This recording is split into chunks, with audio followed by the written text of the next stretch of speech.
காவிரி பாசன பகுதிகளில் தண்ணீர் பற்றாக்குறை உள்ளதால் தமிழ்நாட்டிற்கு தண்ணீர் தர முடியாது. காவிரி ஒழுங்காற்று குழுவின் பரிந்துரைக்கு எதிராக மேல்முறையீடு செய்ய உள்ளதாகவும் சித்தராமையா அறிவிப்பு.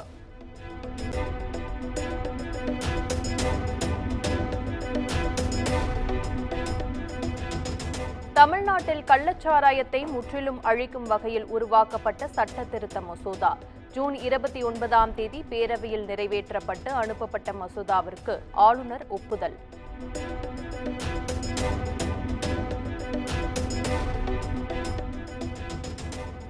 தூத்துக்குடியில் 16,000 கோடியில் மின்சார கார் உற்பத்தி தொழிற்சாலை அமைக்கிறது. வின்ஃபாஸ்ட் நிறுவனம் கட்டுமான பணிகளை மேற்கொள்ள சுற்றுச்சூழல் அனுமதி.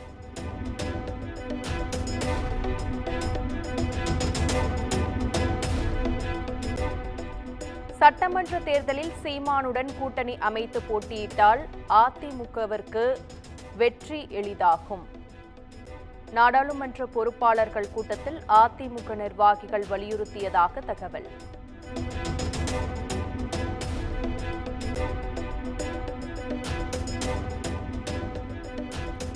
வரும் 17ஆம் தேதி நடைபெறவிருந்த அதிமுக ஆலோசனைக் கூட்டம் தேதி குறிப்பிடாமல் ஒத்திவைப்பு. மொஹரம் மற்றும் ஆடி 1ஆம் தேதியையொட்டி ஒத்திவைக்கப்பட்டுள்ளதாக தகவல்.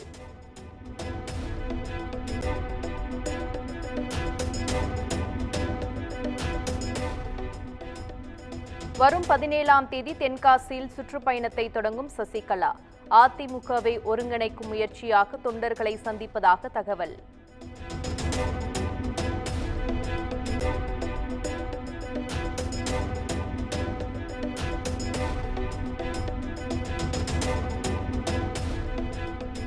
தமிழ்நாடு முழுவதும் நாளை பள்ளிகளுக்கு விடுமுறை. பல்வேறு ஆசிரியர் சங்கங்களின் கோரிக்கையை ஏற்று பள்ளிக் கல்வித்துறை அறிவிப்பு.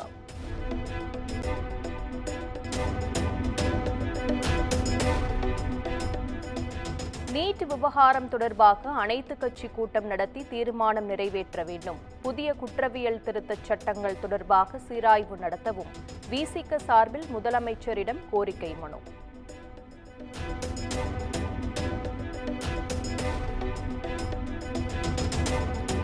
ஆம்ஸ்ட்ராங் கொலையில் அரசியல் சதி திட்டம் உள்ளதாக சந்தேகம் எழுந்துள்ளது. ஆம்ஸ்ட்ராங், ஆருத்ரா, பாஜக என முக்கோண தொடர்பு இருப்பதாகவும் திருமாவளவன் குற்றச்சாட்டு.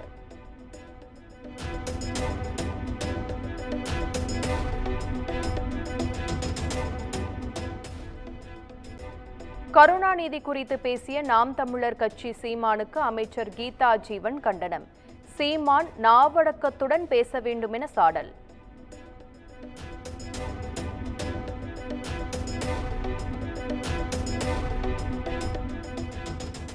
அரசு மருத்துவர்களின் மேற்படிப்புக்கான சேவை இடஒதுக்கீட்டை ரத்து செய்யும் முடிவை திமுக அரசு கைவிட வேண்டும்.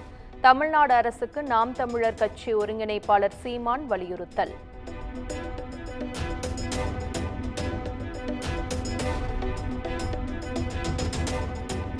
செந்தில் பாலாஜியின் நீதிமன்ற காவலை 46வது முறையாக நீட்டித்தது சென்னை மாவட்ட முதன்மை அமர்வு நீதிமன்றம். காணொலி மூலம் செந்தில் பாலாஜி ஆஜரான நிலையில் ஜூலை 16ஆம் தேதி வரை காவலை நீட்டித்து நீதிபதி அல்லி உத்தரவு.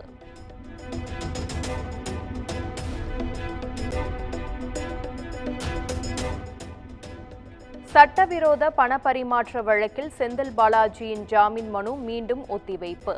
வரும் 22ஆம் தேதிக்கு ஒத்திவைத்து உச்சநீதிமன்றம் உத்தரவு.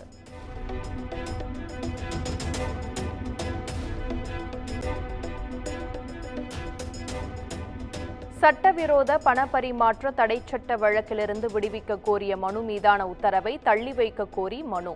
முன்னாள் அமைச்சர் செந்தில் பாலாஜியின் மனுவை தள்ளுபடி செய்து சென்னை முதன்மை அமர்வு நீதிமன்றம் உத்தரவு.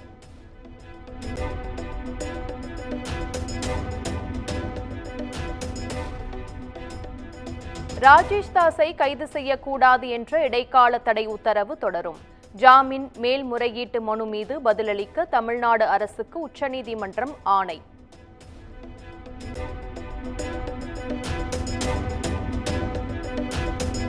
ஆம்ஸ்ட்ராங் கொலை வழக்கில் கைதான 11 பேரிடமும் தனித்தனியாக விசாரணை. சம்பவ இடத்திலிருந்து வீடியோ கால் மூலம் விசாரிக்க போலீசார் திட்டம்.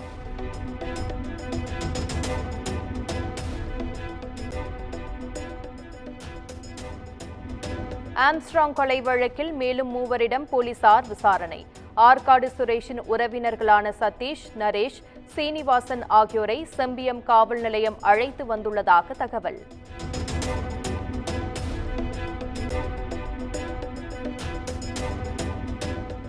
ஆம்ஸ்ட்ராங் கொலை வழக்கில் கைதாகி போலீஸ் காவலில் எடுக்கப்பட்டுள்ள 11 பேரிடம் கிடுக்குப்பிடி விசாரணை. கைதானவர்களின் வங்கிக் கணக்குகளை ஆய்வு செய்கிறது காவல்துறை.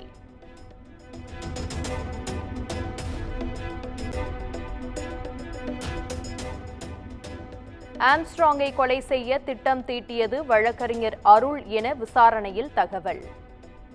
கொலைக்கான ஆயுதங்களை வாங்கி கொடுத்ததும் விசாரணையில் அம்பலம்.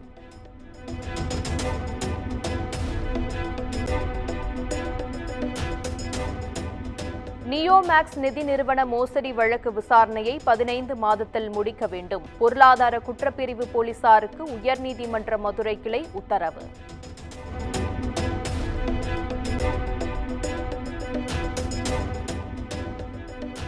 மதுரை மாட்டுத்தாவணியில் உள்ள பிரபல தனியார் மருத்துவமனையில் மூதாட்டி சடலமாக மீட்பு. மூதாட்டி தற்கொலை செய்து கொண்டாரா அல்லது கொலை செய்யப்பட்டாரா என காவல்துறையினர் விசாரணை.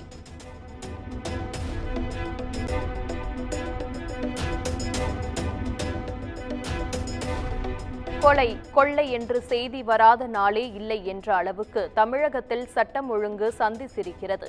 மதுரை மூதாட்டி கொலை செய்யப்பட்டதை குறிப்பிட்டு அண்ணாமலை விமர்சனம்.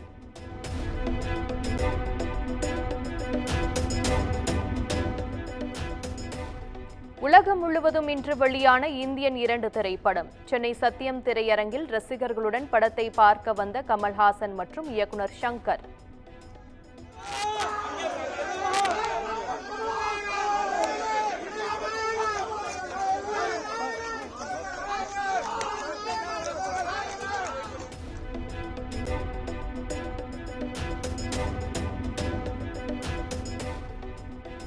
இந்தியன் 2 படம் போல் எத்தனை படங்கள் வந்தாலும் நாட்டில் லஞ்சம், ஊழல் ஒழியாது. மக்கள் மனதில் புரட்சி வர வேண்டும் என்பதை இந்த படம் காட்டுவதாகவும் சீமான் கருத்து.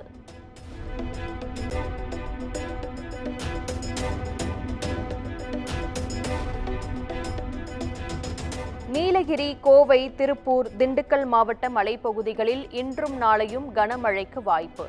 தமிழ்நாடு, புதுச்சேரி, காரைக்காலில் வரும் 18ஆம் தேதி வரை மழை பெய்யக்கூடும் என சென்னை வானிலை ஆய்வு மையம் தகவல்.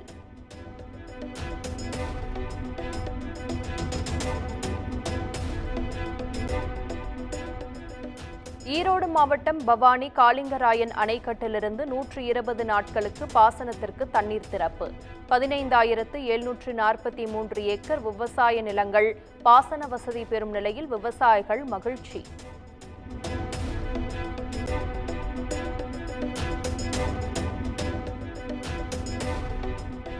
பழனியில் பொதுப்பாதை ஆக்கிரமிப்பு நடவடிக்கைக்கு எதிராக நாளை காலை 6 மணி முதல் மாலை 6 மணி வரை கடையடைப்பு போராட்டம். போராட்டத்திற்கு ஆதரவு கேட்டு துண்டு பிரசுரம் வழங்கிய வணிகர் சங்கத்தினர்.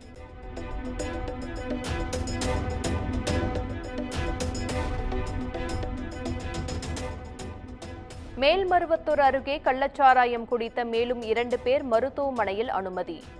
மழுவங்கரணை பகுதியில் சாராயம் குடித்த 3 பேர் நேற்று அனுமதிக்கப்பட்ட நிலையில் தற்போது மேலும் 2 அனுமதி.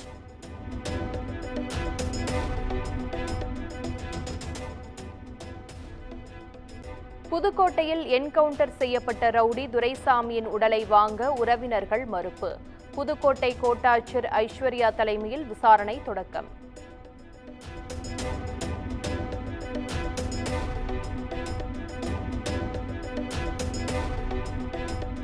அம்பத்தூரில் திருவள்ளூர் மாவட்ட லஞ்ச ஒழிப்புத்துறையினர் அதிரடி சோதனை. கடன் பெறுவதற்காக லஞ்சம் கேட்ட கூட்டுறவு சங்க செயலாளர் கையும் களவுமாக கைது.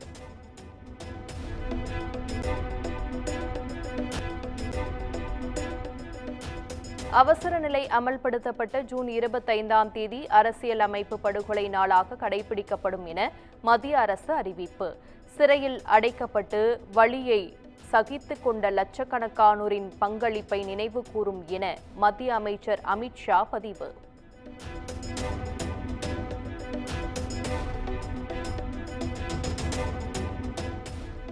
மதுபான கொள்கை முறைகேடு வழக்கில் டெல்லி முதல்வர் அரவிந்த் கெஜ்ரிவாலுக்கு இடைக்கால ஜாமீன் வழங்கி உச்சநீதிமன்றம் உத்தரவு. அமலாக்கத்துறை கைதுக்கு எதிராக கெஜ்ரிவால் தொடர்ந்த மனுவை வேறு அமர்வுக்கு மாற்றம் செய்தும் அறிவிப்பு.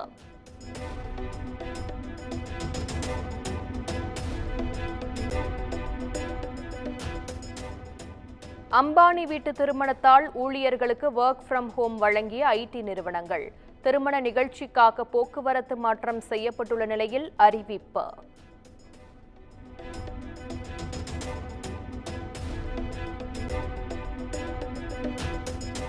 நேபாளம் நிலச்சரிவில் பேருந்தில் பயணித்த 63 பேர் ஆற்றில் அடித்து செல்லப்பட்ட சம்பவம். மாயமானவர்களில் 7 பேர் இந்தியர்கள் என அதிர்ச்சி தகவல்.